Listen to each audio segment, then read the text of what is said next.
Shalom, salam gereja kepenuhan Kristus. Hari ini Bapak Ibu Saudara, kita akan sama-sama belajar satu kebenaran yang sangat penting tentang bagaimana kita menjadi murid yang paling dikasihi.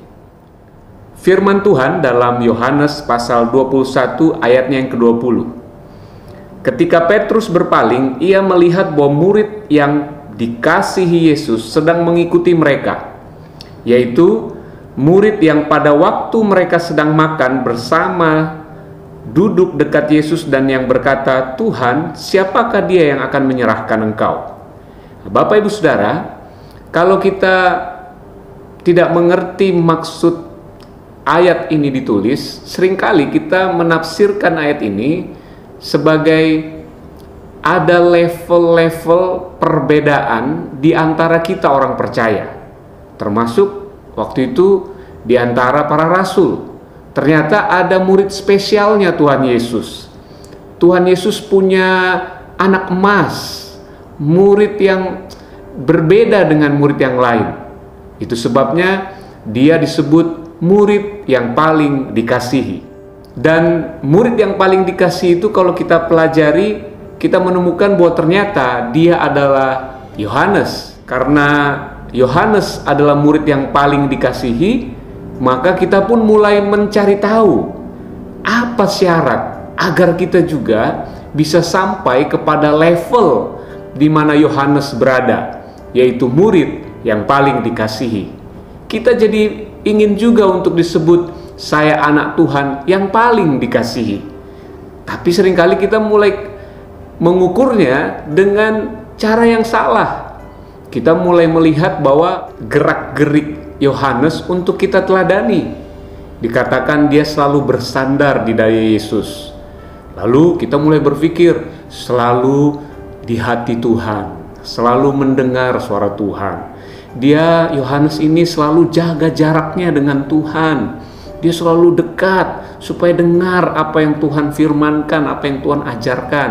Berarti, kita harus sering baca firman Tuhan, rajin berdoa, rajin ke gereja. Semua kita mulai berusaha untuk mengikuti tindakan-tindakan, perbuatan-perbuatan Yohanes, supaya kita juga bisa disebut murid yang paling dikasihi.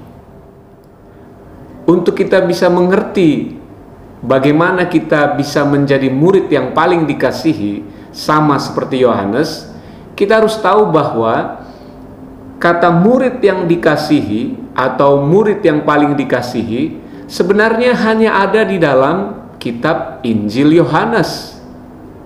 Artinya ya memang ini Yohanes yang tulis dan dia mengganti namanya dengan sebutan atau dengan gelar yang dia ciptakan sendiri.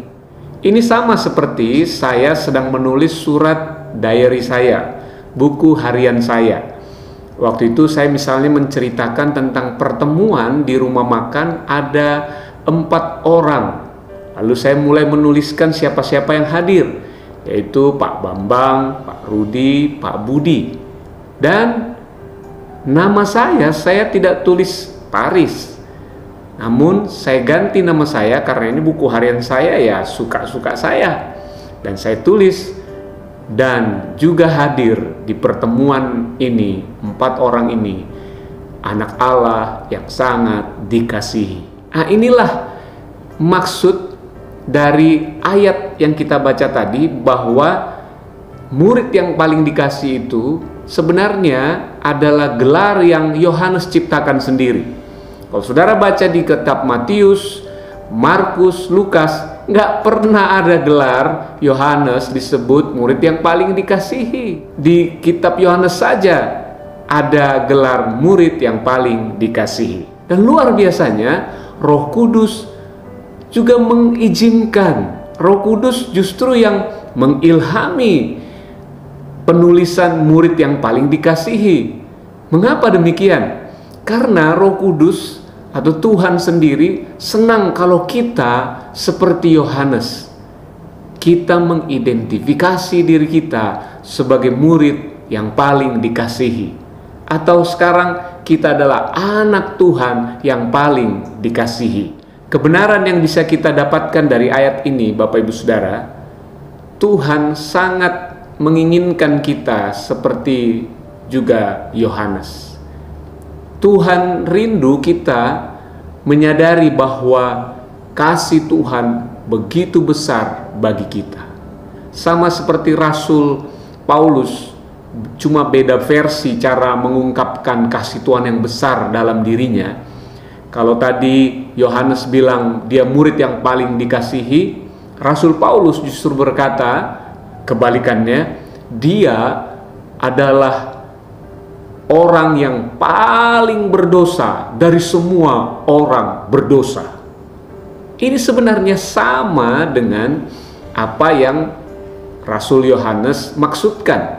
Karena dia orang yang paling berdosa, Rasul Paulus ini, maka dialah orang yang paling dikasihi. Kenapa? Karena dosanya paling besar, kasih Tuhan pun harus paling besar untuk bisa mengampuni dan mengasihi dia.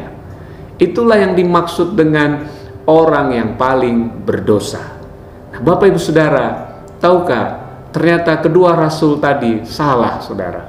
Yang paling dikasihi adalah saya, Pak Paris. Parislah yang paling dikasihi Tuhan. Karena saya yang paling berdosa. Saya lebih berdosa dari Rasul Paulus. Rasul Paulus cuma ngaku-ngaku, atau mungkin karena saya belum lahir dia bilang dia yang paling berdosa. Hari ini saya mau katakan, sayalah yang paling berdosa dari semua orang yang berdosa di dunia ini. Itu sebabnya saya jadi contoh untuk saya aja yang paling berdosa bisa diterima Tuhan. Apalagi Bapak Ibu Saudara, saudara pun dicintai oleh Tuhan. Haleluya.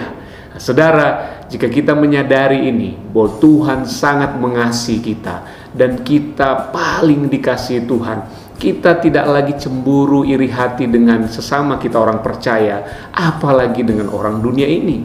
Dan yang kedua, ketika kita tahu bahwa Tuhan sangat mengasihi kita, maka ketahuilah kehidupan kita bebas dari ketakutan. Karena kasih melenyapkan ketakutan. Setiap hari Bapak Ibu Saudara bangun pagi, perkatakan ini. Ingatkan diri saudara dengan kebenaran ini, bahwa saudara adalah murid yang paling dikasihi, anak Allah yang paling dicintai.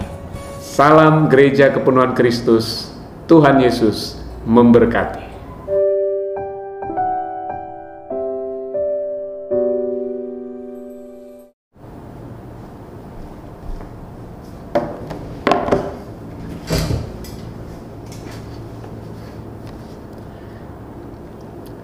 Shalom, salam Gereja Kepenuhan Kristus.